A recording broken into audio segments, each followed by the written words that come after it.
anak-anak siswa-siswi SMP Islam Terpadu Bina Ummah, semoga selalu dalam lindungan Allah Subhanahu wa taala. Pertemuan kali ini kita akan membahas tentang bab 2 yang berkaitan dengan beriman kepada Allah. Dalam bab ini kita akan membahas beberapa penjelasan. Yang pertama, pengertian iman, yang kedua tauhid, yang ketiga mengenal nama-nama Allah, yang keempat yaitu syirik, dan yang kelima yaitu iman dan amal saleh. Baik, pengertian iman. Iman adalah membenarkan dengan hati, mengikrarkan dengan ucapan atau lisan, dan mengamalkan dengan anggota badan sebagai konsekuensi dari iman itu sendiri. Kemudian ada 3 unsur yang penting dalam iman ini. Yang pertama adalah membenarkan dalam hati. Artinya adalah bahwa kita harus membenarkan dalam hati kita bahwa Allah yang berhak disembah serta membenarkan rukun iman. Kemudian mengikrarkan dengan lisan. Artinya adalah ketika kita sudah membenarkan dalam hati kita, kita harus diucapkan dengan lisan, yaitu dengan cara mengucapkan 2 kalimat syahadat. Kemudian yang ketiga yaitu membuktikan dengan perbuatan. Ini adalah hal konsekuensi dari iman itu sendiri. Artinya ketika kita sudah dalam hati iman, kemudian kita sudah bersyahadat, maka kita harus melakukan sesuatu yang tentunya membenarkan iman itu sendiri. Dengan cara apa? Yaitu dengan cara menjalankan syariat Allah. Dalam artian kita menjalankan perintah Allah dan juga menghindari atau meninggalkan larangan-larangan Allah. Kemudian rukun iman, dalam hal ini rukun iman ini yang harus kita imani. Pertama, iman kepada Allah, amanu billah. Kemudian iman kepada malaikat Allah. Kemudian iman kepada kitab-kitab Allah, iman kepada hari akhir, ada juga iman kepada Rasulullah, dan juga iman kepada qada dan qadar Allah. Kemudian kita poin yang selanjutnya adalah menerangkan tentang tauhid. Tauhid ini adalah mengesahkan Allah. Hanya Allah Tuhan kita, hanya Allah sesembahan kita. Itu adalah tauhid. Dalam tauhid ini ada yang namanya dengan tauhid rububiyah. Apa itu tauhid rububiyah? Tauhid rububiyah adalah meyakini bahwa hanya Allah yang menciptakan alam beserta isinya, dan juga hanya Allah yang mengatur alam serta isinya. Kemudian tauhid yang kedua adalah tauhid uluhiyah.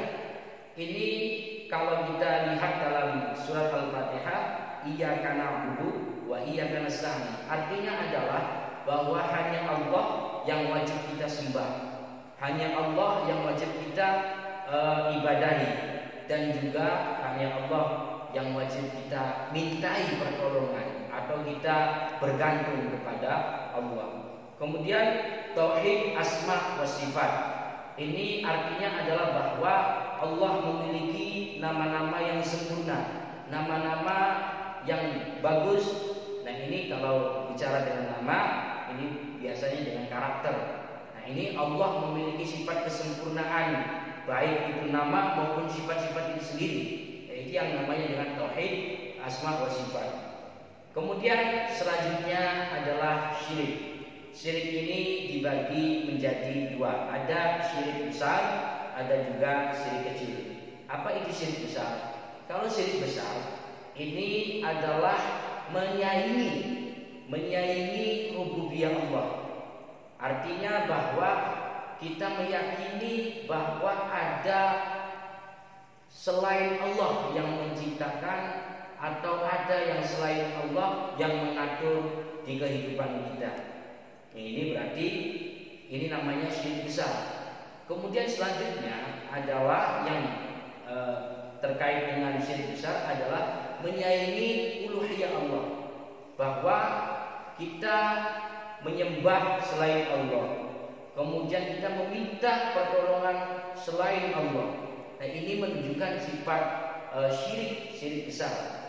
Nah, kemudian menyayangi asma atau sifatnya Allah, sifat-sifat Allah, itu yang namanya syirik besar.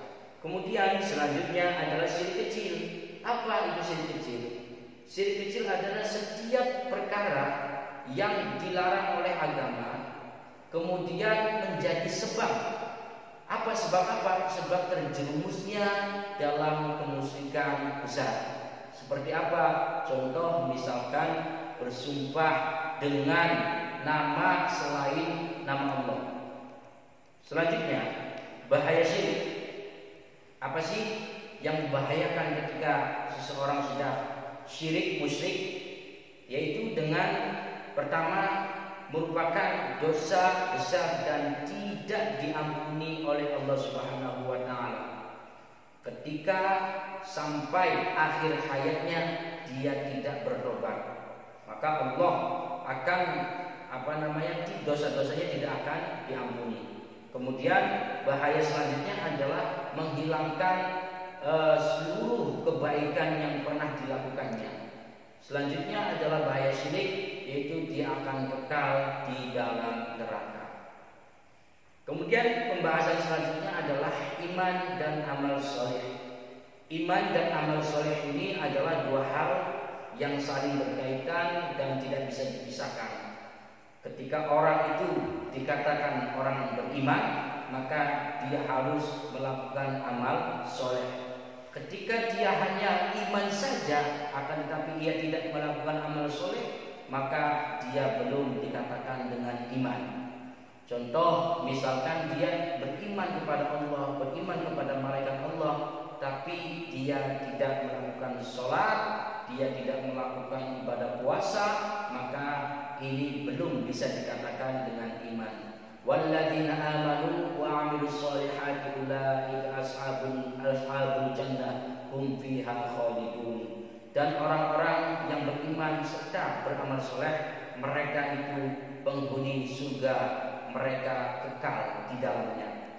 Nah, ini jadi ketika kita bisa dikatakan amal soleh atau iman dan amal soleh, maka kita beriman sudah, kita juga harus menjalankan syariat-syariat Allah. Contoh, kita sholat berarti kita melakukan amal soleh. Kita zakat berarti kita melakukan amal soleh. Nah, itulah yang namanya iman. Jadi ketika orang beriman, maka dia harus melakukan amal soleh. Demikian penjelasan dari bab yang kedua. Semoga ada manfaatnya. Kurang lebihnya mohon maaf. Wabillahi taufiq wal hidayah. Wassalamualaikum warahmatullahi wabarakatuh.